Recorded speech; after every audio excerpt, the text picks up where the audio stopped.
واہ واہ سبحان اللہ بے شک اور جب وعدہ اللہ کا پورا ہوتا ہے تو جن زبانوں سے پیغمبر اسلام پر بہتان لگایا گیا تاریخ میں، وہ زبانیں جب کھلتی ہیں تو علی کو مبارکباد دینے کے لیے کھلتی ہیں کہ اصبحت مولا و مولا کل مومن و مومنہ، تم آج میرے بھی مولا ہو گئے اور ہر مومن اور ہر مومنہ کے بھی مولا ہو گئے.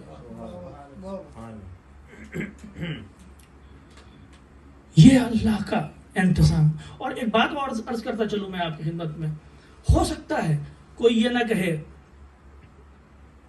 ہو سکتا ہے کوئی یہ ماننے کو تیار ہو کہ علی جب پیدا ہوئے تبھی سے امام تھے. یہ تو ہمارا عقیدہ ہے نہیں، یہ تو ہمارا عقیدہ ہے کہ علی، پیغمبر اسلام نے فرمایا میں اور علی ایک ہی نور کے ٹکڑے.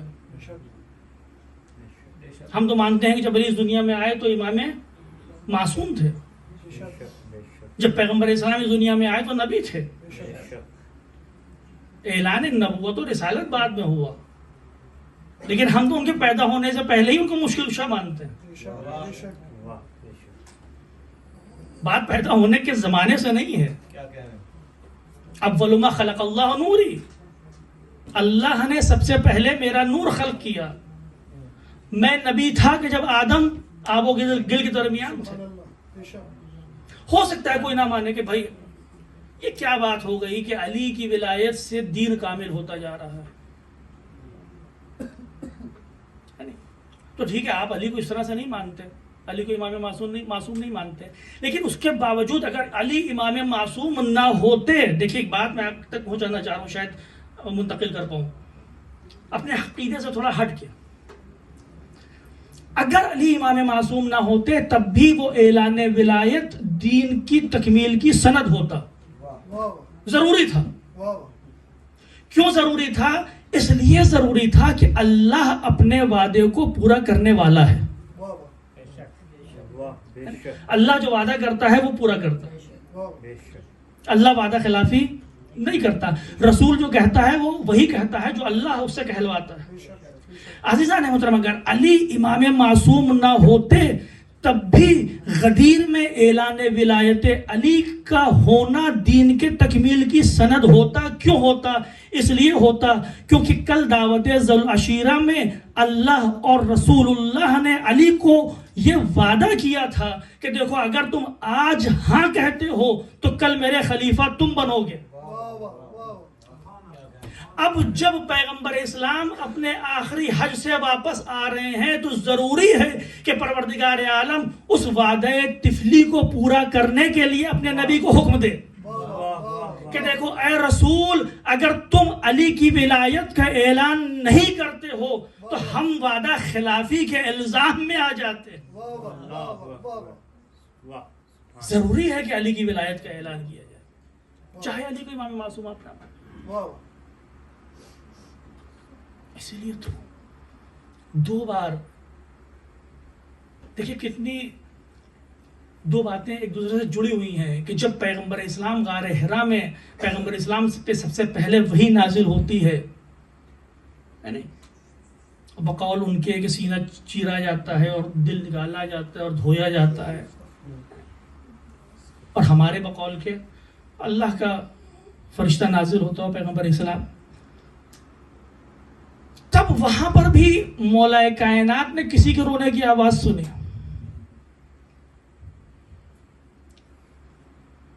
اور پیغمبر اسلام سے پوچھا کہ یا رسول اللہ کس کے رونے کی آواز ہے؟ تو تاریخ کہتی ہے کہ پیغمبر اسلام نے کہا کہ یا علی یقیناً جو میں دیکھتا ہوں وہ تم دیکھتے ہو، جو میں سنتا ہوں وہ تم سنتے ہو.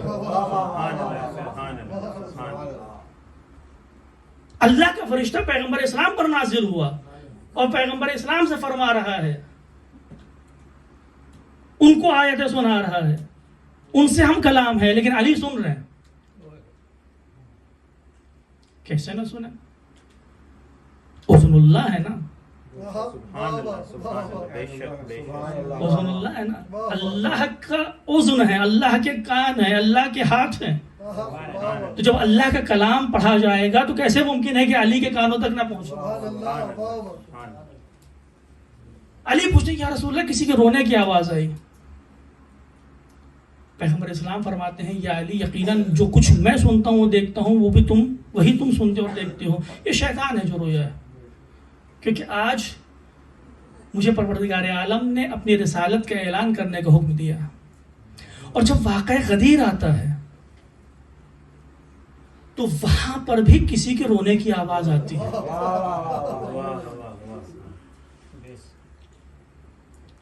تو پتہ یہ چلتا ہے کہ دین اسلام کا جو سفر ہے، جو توحید سے شروع ہوا ہے، یہ شیطان کا رونا بتا رہا ہے کہ آغاز اسلام، آغاز ایمان کہاں سے ہے اور انجام اور تکمیل ایمان کہاں پر ہوتی ہے.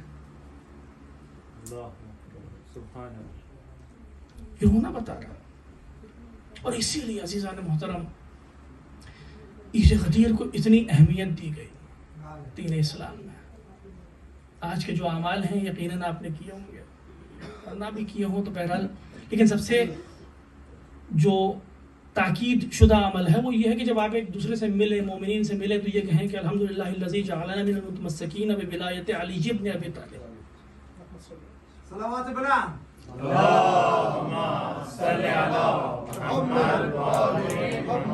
آج شورا نے بھی کم پڑھا ہے، میں بھی کم ہی پڑھوں گا. تو ان اعمال میں سے کہ خدا کا اس اللہ کی حمد ہے، اس پروردگار کی حمد ہے کہ جس نے ہم کو ان افراد میں شمار کیا کہ جو علی ابن ابی طالب سے متمسک ہیں. جب بھی مومن سے ملیں تو عید غدیر کے دن مستحب یہ ہے کہ جب مومن سے گلے ملیں، جب مومن سے مصافحہ کریں، جب مومن کو ایک دوسرے کو دیکھیں تو یہ کہیں، اللہ کا شکر ادا کریں کہ اس نے ہمارے دل میں ولایت علی رکھی. ابھی امام صادق علیہ السلام کی حدیث میں نے آپ کو خدمت میں پیش کی. اسی طرح سے نہ جانے کتنی حدیثیں ہیں جو اس جانب اشارہ کرتی ہیں کہ دیکھو اس دن جو 365 دن ہوتے ہیں، ان 365 دنوں میں سب سے زیادہ کسی کو کھانا کھلانے کا ثواب ہے تو وہ روزہ غدیر ہے. اب میں مقایسہ نہیں کرنا چاہتا، ٹھیک ہے، کسی کو افطار کرانا یہ بہت بڑا ثواب ہے، بہت ثواب ہے اس کے افطار کرانے کا. لیکن روایتیں کہتی ہیں کہ جو اطعام اس دن کسی کو اپنے بندے مومن کو کھانا کھلاتا ہے تو ویسا ہی ہے کہ جیسے اس نے 1,24,000 انبیاء کو کھانا کھلایا. پیغمبر اسلام فرماتے ہیں، اور فرماتے ہیں کہ ان میں سب سے پہلے جناب آدم اور سب سے آخری میں. سبحان اللہ، سبحان اللہ. اچھا، تو کون ایسا ہے کہ جو 1,24,000 انبیاء کو کھانا نہ کھلانا چاہے؟ 1,24,000 انبیاء کو ایک آدمی کے اطعام کے اوپر، ایک آدمی کیا 1,24,000 علماء نہیں، مومنین نہیں، فقیر نہیں، مسکین نہیں، انبیاء کو. کتنے نبی ہمارے یہاں؟ 1,24,000.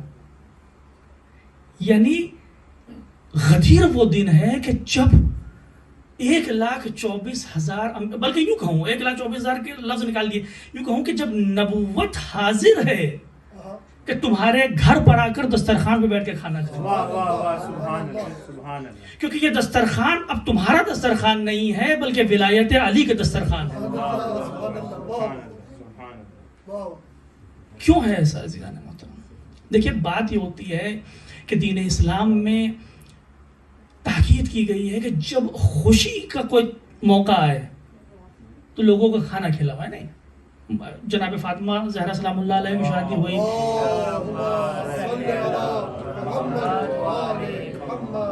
امام حسنین علیہ السلام کی ولادت ہوئی ہے. نہیں تو آپ تاریخ میں دیکھتے ہیں کہ پیغمبر اسلام نے قربانی کی اور اہل مدینہ کو دعوت دی،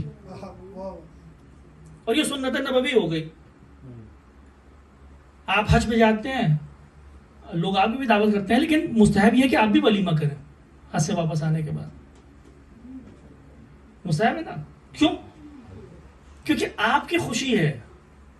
جب بھی انسان کی خوشی ہو، ایک گھر میں بچہ پیدا ہوتا ہے، گھر میں شادی ہوتی ہے، تو مستحب یہ ہے کہ لوگوں کو بلاؤ اور کھانا کھلاؤ تاکہ تمہاری خوشی میں لوگ شریک ہو سکیں. تو قاعدہ یہ بنتا ہے کہ جب بھی انسان کی ذاتی خوشی ہو تو وہ ولیمہ کرے تاکہ لوگ خوشی میں شامل ہو سکے، اپنی خوشیوں کو بانٹ سکے۔ اب غدیر میں ضروری ہے، مستحب مؤکدہ ہے کہ ہم ولیمہ کریں، کسی کو کھانا کھلائیں۔ آپ سمجھے بات کیا ہے؟ بات یہ ہے کہ معصوم پیغمبر اسلام ائمہ اطہار تم کو یہ بتانا چاہ رہے ہیں کہ جب بات غدیر کی آتی ہے، جب بات ولایت علی کی آتی ہے، جب بات ذات امیر المومنین علی ابن ابی طالب کی آتی ہے، جب بات علی کی خوشی کی آتی ہے، تو اس کی خوشی کو اس حد تک اپنا لو کہ جس طرح سے اپنی خوشی کو بانٹنے کے لیے لوگوں کو کھانا کھلاتے ہو، ویسے ہی جب علی کی خوشی آتی ہے تو تمہاری ذمہ داری بنتی ہے کہ اپنے کو علی کے گھر کا ایک فرد سمجھتے ہوئے لوگوں کو کھانے برائے اشنودی مولا متقیان علی علیہ السلام بلند تر صلوات۔ اللهم صل على محمد وآل محمد۔ اللهم صل على محمد وآل محمد۔ نعرہ حیدری یا علی یا علی یا علی مدد حق ہے۔ تو عزیزان محترم، یہ کہ جب علی کی خوشی آئے تب ضروری ہے کہ اس خوشی کو اس حد تک اپنا لو کہ وہ خوشی کسی اور کی خوشی نہیں ہے۔ تم یہ بھی نہیں کہہ سکتے کہ اہل بیت کی خوشی ہے۔ اہل بیت کی خوشی تو اس ٹائم بھی تھی کہ جب امام حسن اور امام حسین پیدا ہوئے تھے۔ اہل بیت کی خوشی تو اس وقت بھی تھی کہ جب جناب فاطمہ زہرا اور امام علی علیہ السلام کی شادی ہوئی۔ لیکن پیغمبر اسلام نے یہ نہیں کہا کہ اے لوگوں ایک دوسرے کو کھانے پہ بلاؤ، نہیں، پیغمبر اسلام نے خود ولیمہ کیا۔ لیکن جب غدیر آتی ہے تو یہ نہیں کہا جاتا، غدیر آتی ہے تو یہ کہا جاتا ہے کہ جس طرح سے اپنے گھر میں اگر کوئی بچہ آتا ہے، اپنے گھر میں اگر کوئی شادی ہوتی ہے، اپنے گھر میں اگر کوئی خوشی ہوتی ہے، جس طرح سے ولیمہ کرتے ہو، ویسے ہی آج دعوت دو، دسترخوان ولایت بچھاؤ۔ یہ ہے غدیر۔ اس لیے عید غدیر عید اکبر ہے۔ اور صرف ایک بات میں اور کنایتاً آپ کی خدمت میں عرض کرتا چلوں، شاید بات آپ کے ذہن تک پہنچ سکے اس طرح سے اور بہتر طریقے سے۔ ایک تو یہ رخ ہو گیا کہ کھانا کیوں کھلائیں، کیوں اطعام کریں علی کی خوشی میں، کیوں اطعام کریں عید غدیر کی خوشی میں؟ اس لیے کیونکہ وہ خوشی ہماری ہے۔ اور کس طرح سے ہماری ہے؟ اس طرح سے ہماری ہے کہ جب ہم عید مناتے ہیں تو کیوں مناتے ہیں؟ جب ہم عید مناتے ہیں 30 دن روزے رکھنے کے بعد، 29 دن روزہ رکھنے کے بعد، کیوں مناتے ہیں؟ اس لیے مناتے ہیں کہ ہم گناہوں سے پاک ہو چکے ہیں، اسی امید پر مناتے ہیں نا۔ جہنم سے اللہ نے ہم کو آزاد کر دیا، اسی لیے تو مناتے ہیں نا عید فطر۔ جوشن کبیر پڑھتے ہیں 1000 نام اللہ کے لے کر، آپ کیا کہتے ہیں؟ 1000 بار اللہ کے نام لے کر کیا دعا کرتے؟ صرف ایک دعا، خلصنی من النار یا رب۔ 1000 نام اللہ کے پکار کے، گڑ گڑا کے، رو کے، اور صرف ایک دعا، خلصنی من النار یا رب، اللہ مجھے نار جہنم سے محفوظ رکھ، آزاد کر دے۔ اور جب 30 دن گزر جاتے ہیں اور اس امید پر کہ پروردگار عالم نے ہم کو آزاد کر دیا ہوگا، ہم کیا کرتے ہیں؟ عید مناتے ہیں، خوش ہوتے ہیں، لوگوں کو مٹھائیاں کھلاتے ہیں، دعوتوں پر بلاتے ہیں۔ وہ عید ہو جاتی ہے ہمارے لیے کیونکہ ہم اس امید پر ہیں کہ اللہ نے عذاب جہنم سے ہم کو محفوظ رکھا ہوگا، اتنی دعاؤں کے بعد، اتنے روزوں کے بعد، اتنی عبادتوں کے بعد۔ لیکن جو قاعدہ ملتا ہے وہ یہ ہمارے ہاتھ میں ملتا ہے کہ اگر کوئی چیز ہم کو نار جہنم سے بچا لے تو اس کے بعد عید منانا چاہیے۔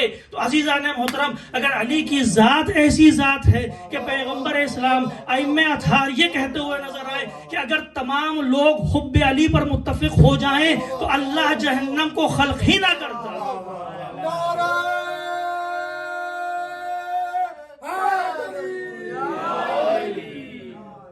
اللہ جہنم کو خلق ہی نہیں کرتا۔ سبحان اللہ، سبحان اللہ۔ عظمت امیر المومنین علیہ السلام بلند تر صلوات. اللهم صل على محمد وآل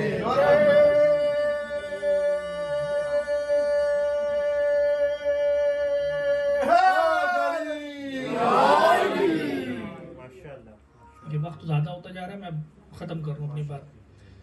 تو جب اللہ جہنم کو خلق ہی نہیں کرتا تو علی کی ذات وہ ذات ہے، علی کی ولایت وہ ولایت ہے، علی کی محبت وہ محبت ہے، علی کا رتبہ وہ رتبہ ہے، علی کا مقام وہ مقام ہے، علی کی عظمت وہ عظمت ہے کہ اگر انسان اس کو اختیار کر لے، انسان اس کو سمجھ لے، انسان اس کو اپنے دل میں بسا لے، انسان اس کے ساتھ رہنا سیکھ جائے تو پروردگار عالم کس طرح سے جہنم میں بھیجے گا. تو جب علی کی ذات ہم کو جہنم سے بچا سکتی ہے تو اس امید پر، بلکہ یوں کہوں اس یقین کے ساتھ کہ حب علی لے کر جب ہم میدان محشر میں پہنچیں گے تو پروردگار عالم اپنا کرم کرتے ہوئے ہم کو جہنم میں نہیں بھیجے گا، اس علی کی محبت کے صدقے میں ہم کو آزاد کر دے گا. تو جب علی کی محبت، علی کی ولایت باعث بن رہی ہے کہ ہم عذاب جہنم سے بچ جائیں، تو جب عید غدیر جو کہ وہ دن ہے، وہ عید ہے کہ جب علی کو ولی بنایا گیا، جب علی کو امام بنایا گیا، جب علی کو پہچنوایا گیا، جب علی کے ذریعے دین اسلام کو کامل کیا گیا، جب علی کے ذریعے پروردگار عالم دین اسلام سے راضی ہوتا ہے، جب علی کے ذریعے کافر مایوس ہو جاتا ہے، کفار مایوس ہو جاتے ہیں، تو وہ دن ایسا دن ہونا چاہیے کہ جب ہم اس یقین کے ساتھ اپنے دسترخوان کو پہن کریں کہ آج مولا کے صدقے میں ہمیں جہنم سے آزاد کر دیا گیا ہے، آج مولا میرا ہاتھ تھامیں گے اور ہم کو جہنم سے بچا کر لے جائیں گے. یا علی یا علی یا علی مدد حق ہے. بس عزیزان محترم، انہی آرزوؤں کے ساتھ پروردگار عالم محضر الہی میں ہم دست بدعا ہے کہ پروردگار تجھے واسطہ محمد و آل محمد کا بحق اہل بیت اطہار، بحق محبت علی ابن ابی طالب، اس دن کے صدقے میں، علی ابن ابی طالب کی ولایت کے صدقے میں ہم سب کو، ہمارے جتنے رشتہ دار ہیں، ہمارے جتنے اقربا ہیں، دوست ہیں، جہاں جہاں مومنین اس دنیا میں ہیں، ان سب کو عذاب جہنم سے محفوظ رکھے. ہم کو اس لائق بنا کہ ہمارے دل محبت علی، محبت اہل بیت سے ہمیشہ بھرے رہے. پروردگار عالم تجھے واسطہ محمد و آل محمد کا اور اس دن کا واسطہ کہ جس دن کو تو نے انتخاب کیا اپنے ولی کی ولایت کا اعلان کے لیے، جو بھی مومنین ہیں ان کی حاجتوں کو پورا فرما، جو مشکلات میں گرفتار ہیں ان کے مشکلات کو آسان فرما، جو بے روزگار ہیں ان کو روزگار عطا فرما، جو بے اولاد ہیں ان کو اولاد کی نعمت سے نواز، جو بیٹے بیٹیاں بغیر شادی کے ہیں ان کی شادیوں کو جلد از جلد ان کا انتظام فرما، جو مقروض ہیں ان کے قرض کو ادا فرما. پروردگار عالم تجھے واسطہ محمد و آل محمد کو ہم کو اس بات کی توفیق عطا فرما کہ ہم اپنے بچوں کی تربیت اس طرح کر سکیں کہ وہ محب علی بن سکیں مستقبل میں. پروردگار عالم اس دنیا میں جہاں جہاں مومنین ہوں ان کو اپنی حفاظت میں فرما، جو مظلوم ہیں ان کی کمک فرما، جو ظالم ہیں ان کو نیست و نابود فرما. اور خاص طور سے جو ابھی حالات چل رہے ہیں اس کے مد نظر آپ حضرات سے گزارش ہے کہ ہمیشہ دعا کرتے رہے کہ پروردگار عالم جہاں جہاں مومنین ہیں ان کی حفاظت فرمائے. اور آخری دعا یہی ہے کہ ظاہر سی بات ہے کہ ہم دعا کر سکتے ہیں، لیکن جتنے بھی مظلومین ہیں، جتنے بھی مومنین ہیں، ان کے دلوں کا سہارا، ان کی مدد کرنے کا آخری سہارا صرف اور صرف ذات گرامی ولی اسد اللہ تعالیٰ برہ شریف ہے. تو پروردگار عالم سے دست بدعا ہے کہ اس دن کے صدقے میں، ولایت علی کے صدقے میں، اہل بیت اطہار کے صدقے میں پروردگار عالم اپنے ولی کے ظہور میں تعجیل فرما اور ہم سب کو ان کے اعوان و انصار میں شمار فرما. وآخر دعوانا ان الحمد للہ رب العالمین.